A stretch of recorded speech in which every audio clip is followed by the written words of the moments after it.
tanto quanto a gente aprende aqui, a gente quer também contribuir, compartilhar. Então, não deixem de mandar para quem vocês acham que precisa aprender um pouco desse conteúdo. E o tema de hoje, que a Dé adiantou um pouco aqui, é o network, a gente está chamando, né? Do Network 2.0, que é o netweaving, que as pessoas, por mais que conheçam, muitas ainda não conhecem. A gente pode conhecer, mas tem muita gente que não conhece. E a pergunta, a provocação que eu quero fazer é se você está investindo na sua relação, nas suas conexões da forma correta. Se você está investindo de forma genuína. E esse é o tema de hoje, é falar de netweaving, que é uma conexão genuína, em que a gente pensa muito mais, ou primeiramente, em contribuir, em dar para depois receber, né? A gente fala muito de network, não quer dizer que ele não seja importante, só que o netweaving, ele é uma evolução, né, Dê? Isso aí. E aí nós temos convidados incríveis aqui, muitas perguntas para eles, né? Eu acho que ao longo de todos esses anos, né, a gente que vem muito tempo de mercado corporativo, né, a gente pode falar isso. As pessoas no início, elas criavam de fato o network. Então, o que é o network, né? É aquela relação sempre ali num caminho baseado em algum interesse, né? Sim, então, você apresenta alguém, aquela pessoa quer estar com você, marcar, mas porque quer fazer um negócio. E de alguns anos para cá, isso evoluiu muito no mercado. A gente é prova disso, a gente viu muito isso e eu acho até que a gente já se encaixava muito mais no netweaving do que no network, né? Porque desde o início, lá atrás, né, gente, a gente começando no mercado de telecom, conhecendo pessoas, você vê hoje quantas pessoas a gente é conectado, né? Sem dúvida. O tempo todo, e conexão realmente que é genuína. E eu quero falar para você, Wellington, você que é uma pessoa que conecta demais todos, né? O que é mais importante para você? Criar é mais difícil, na verdade, não criar. Mas quando você cria as conexões, o mais difícil são as conexões ou manter as conexões? Boa. Então vamos lá, vamos começar, né? Primeiro, obrigado pelo convite, que honra estar aqui com vocês. Cara, essas mulheres são incríveis de estar lá, então acho que para mim é um presente estar aqui junto com vocês. Parabéns. Siga o canal delas também, tá? Siga lá, comentários, essas coisas todas. Curte, compartilha, ativa o sininho, né? O sininho, eu não falei do sininho. Tem cortes legais para poder vir, comenta. Então, primeiro, super obrigado, super feliz. E, de novo, tô não só com ela, mas tô do lado do cara que, pô, sou fã, irmão, enfim, foi meu professor e diversas vezes. E acho que eu tenho... Qual a minha visão sobre isso? Eu gosto de... Vou começar fazendo uma reflexão. Se você estiver precisando de verdade, tiver um problema seríssimo, você teria uma, duas, três pessoas que você ligaria, a pessoa pararia qualquer coisa fazendo para te atender? E também vou fazer a minha pergunta invertida. Se você tem uma, duas, três pessoas que se ela tivesse uma dificuldade muito grande, você seria a primeira pessoa que ela iria ligar? Então, isso começa a reflexão sobre como você se relaciona com as pessoas. Uhum. E para mim, até falando a sua pergunta e o porquê, para mim o mais difícil é conectar, não é manter. Porque se você faz a conexão genuína, por mais que você possa ficar 10 anos sem ver aquela pessoa, é verdade. Quando precisar, você vai atender a pessoa. Se você precisar, vai te ligar, ela vai te atender da melhor forma possível. Então, nesse primeiro momento, que é onde você vai ver se é genuíno ou de verdade ou não, que você vai ver se a relação é duradoura. E tem que ser verdadeira, não tem muito para onde fugir. Uhum. Não tem caminho. Eu acho que faz parte do business, faz parte do negócio. Hoje eu tenho uma empresa que tem mais de 20 parceiros, sociedades de fornecedores que eu não contratei porque eu respeitei e virei amigo. Então a mesma coisa para quem tem fornecedor. Será que você viraria amigo? E aí, gente, aqui não tá falando de compliance, eu não separar as coisas. Daqui tem fornecedor, tem gente que trata como fornecedor, não é parceiro e não viraria amigo.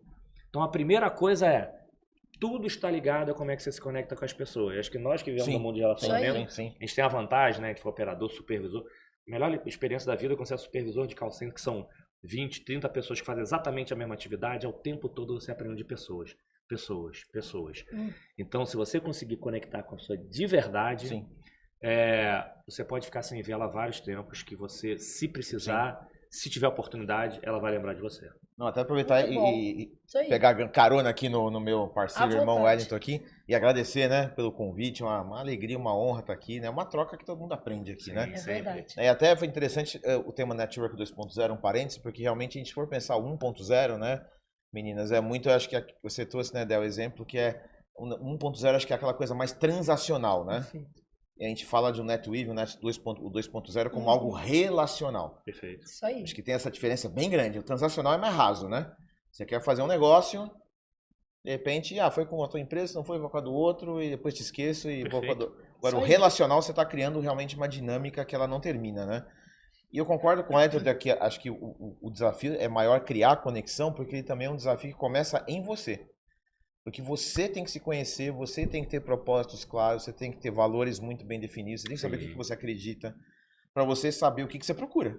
Senão, como diz, né, no filme da Alice no País das Maravilhas, se você não sabe para onde você vai, qualquer caminho serve, qualquer conexão serve, qualquer... Ou não te leva para lugar nenhum. Ou não te leva para lugar nenhum, né? Então tem um lado de autoconhecimento que é para a vida, né, pessoal? A gente tem que se conhecer, saber o que você acredita, o que você valoriza, o que você não valoriza, para você olhar que conexões fazem sentido pra gente ser, né? Uma palavrinha que eu aprendi na Disney, que eu acho que ela é mágica, inclusive, que é ser intencional. A gente tem que ser intencional na vida. Quem tá acompanhando, seja intencional na sua vida. É isso.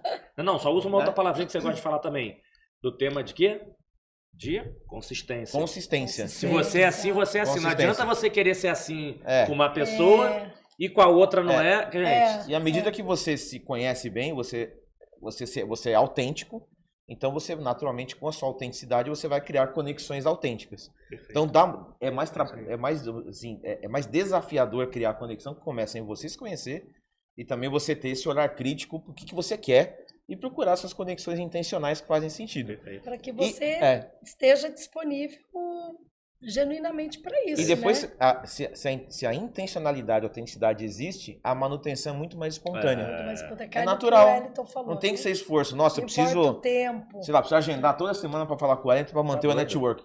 Não, senão ele vai esquecer de mim. Não vai esquecer, porque tem uma conexão, a gente está em vários projetos juntos, né? Às vezes tem semana que fala mais, tem semana que fala menos. É isso aí. E a gente tem essa coisa que o Wellington falou, que, puta, foi excelente, assim, Quem que você vai numa situação, qualquer que seja, ou até uma decisão importante, uma situação frágil que você tem, que você vai de fato sentir a vontade de confiar para ligar, ou até e também ser parte de um grupo de 2, 3 pessoas que alguém te ligaria, né? Então perfeito. Acho que eu posso falar genuinamente que o Wellington tá nesse grupo de pessoas que eu acionaria para isso, né? E quantas vezes eu não te liguei, né? Pô, até profissionalmente, é aí que você acha? Acho que é isso. E eu diria que nós aqui, né? E é possível fazer isso. As pessoas confundem que é sua vida familiar. Não. Acho que assim, gente, no mundo corporativo, em qualquer mundo, qualquer coisa, tem pessoas, é possível você fazer isso. E é interessante isso, pegando esse gancho com vocês dois, de pessoas. A gente está numa era totalmente digital, né, gente? A gente que viveu aí, né? Não vou falar nossa idade aqui, mas a gente vem vivendo aí todas as eras, né? E nessa era digital agora, vocês entendem como vocês veem o futuro dessas relações? Acho que essa é a pergunta. Mas acho que tem um ponto importante, e é engraçado, eu falei sobre isso...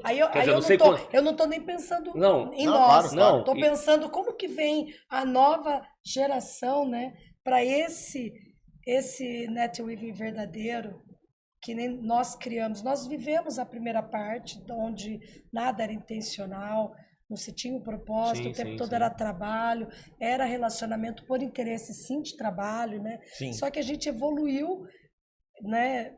Felizmente evoluímos e a gente chegou num nível que a nossa relação é essa de fato. Mas a gente está evoluindo como pessoa, e é engraçado, não sei quando vocês estão assistindo agora, quem está assistindo agora, mas eu estava conversando com outras pessoas sobre isso, que falou de evolução, tecnologia, e as pessoas ficam muito preocupadas de como é que eu vou conhecer para evoluir minha carreira, e que tem que conhecer. Só que hoje a gente está falando sobre, vou puxar agora com o Rodrigo, o teu autoconhecimento, porque essa evolução, ela vai te trazendo uma pressão de ser produtivo de tempo. Eu estou vendo uma televisão, estou lendo um livro, estou fazendo 3 coisas ao mesmo tempo que você não está fazendo, você acha que está fazendo alguma coisa, mas você não está fazendo nada. Você está com presença zero. Eu estou com uma presença coisas, aqui, né? eu estou com presença lá, e uma provocação que vale qual foi a última vez que a gente largou um telefone e a gente está prestando atenção na pessoa de verdade? A gente que está dentro do podcast é legal porque a gente está vendo essa experiência. Porque você tem que desligar o telefone e você está prestando atenção e vendo as pessoas de verdade. Mas quantas vezes a gente está fazendo isso ao longo da nossa jornada, do nosso dia? Eu parei para refletir sobre isso. Qual foi a vez que eu fiquei meia hora sem meter a mão no telefone? Além de dormir, né? Quando você não está dormindo. Será que a gente tem que tomar esse cuidado? A tecnologia vai ajudar, as conexões aproximam, você consegue falar mais rápido. Mas você tá parando para olhar para você se você não está se transformando em relação a isso? Acho que você está falando é fundamental, porque tem uma questão de você estar 100% presente naquela relação, naquele momento, como a gente está aqui, né? A gente precisa estar aqui, porque a gente está gravando para vocês aqui, mas a gente falou até no podcast anterior. Eu ia falar isso, ia comentar. Tem uma doença hoje crônica que é a hiperconexão. Na verdade, eu não digo que é uma doença porque ela faz parte da tecnologia da evolução, só que tem sempre o 880. Então, essa hiperconexão também está causando a solidão. As pessoas estão se afastando. E aí é uma reflexão que eu faço. Eu acredito que o network, o netweaving, ele acaba sendo um diferencial. Justamente pelo ponto que você falou, é muito mais fácil eu estar aqui no celular, ó. Eu vou para um evento fazer network, mas aí eu vou sentar aqui no meu canto, assistir minha palestra, não quero falar com ninguém, eu fico aqui no celular. Ou então eu estou fazendo 3 coisas ao mesmo tempo, ou eu estou numa reunião, mas estou no celular. Isso aqui já é uma barreira de eu me conectar com você. Então eu vejo hoje o netweaving como um diferencial. Para poucos, né? Porque... Mas tem que perceber os sinais, tá, Mi? Porque assim, uma coisa que eu vejo, a gente está gravando em São Paulo, eu moro no Rio, e eu gosto muito de andar de metrô, que de vez em quando eu ando devagar para ficar olhando pessoas. Aprendi isso, e isso traz uma... De vez em quando eu tô rindo sozinho, né? Não tá indo porque eu tô olhando as pessoas. E quando você tá muito conectado, você não olha... Cara, conectado você não consegue ver expressões. Você não consegue ver movimentos. Teve um amigo que contou a história do pai dele, que assim, passou um executivo perto e falou assim, cara, deixa eu falar um negócio com você. Uma pessoa bem pessoada, todos os dentes, fala bem, uma forma... Por que você tá aqui auxiliar de serviços gerais? Não menosprezando a profissão. Por que você não estuda? A pessoa percebeu. Isso transformou a vida do cara. O cara foi estudar, foi tudo isso, veio. Porque na hora que você tá no lugar, você tá olhando, pô, cara, conheço o Rodrigo há muito tempo. Dependendo da forma que ele tá, ele me conhece, fala assim, cara, tem alguma coisa errada contigo. Sim. E se você não tiver conectado, você não vai perceber. Não vai. Não, interessante que a gente está falando disso, né? Eu tô lembrando de um evento que eu tava, que tá vendo um conteúdo de inteligência artificial, e a pessoa lá, especialista, tava comentando de um estudo que foi feito com adolescentes, um grupo controle, né? Um grupo de lá e o grupo que estava fazendo o experimento, que era ficar menos tempo, né? O adolescente é desafiador, né? Para quem tem filho adolescente, ele sabe ficar desconectado, né? Ficar menos no tablet, menos no smartphone. E o que eles detectaram? Que o grupo que ficou, né, menos tempo ou quase 0 tempo conectado, aumentou o grau de empatia, porque você começa a perceber o outro mais. Isso é pura verdade, Você né, começa gente? a olhar a expressão, você começa aí. realmente a... E isso é muito do ser humano. Nós somos animais sociais, não somos animais digitais. O digital é uma ferramenta valiosíssima. A gente não é contra, tá, gente? O digital muito é pelo contrário, faz Mas parte. só que a gente não. tem que entender que nem você comentou, a gente começa a ter...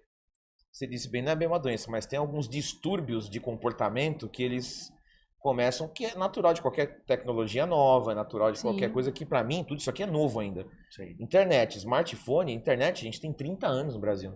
30 anos. No mundo é nada. Nada. Então, assim, não tem nada consolidado nisso. Então, a gente está aprendendo a lidar com isso, né? Então, eu vejo que a gente está, como qualquer coisa que você aprende, num extremo, que como qualquer pêndulo, vai para o outro extremo e até chegar num ponto de equilíbrio que a gente convive bem com isso aqui, né? Então, esse estudo foi legal, que refletiu exatamente isso. Que quanto menos conectadas as pessoas ficaram, os adolescentes do teste, aumentou a empatia com os pais, com a compreensão do que está acontecendo, porque teve presença, teve observação. Se você fica aqui o tempo inteiro numa tela, aquilo tudo é fake, é artificial, né?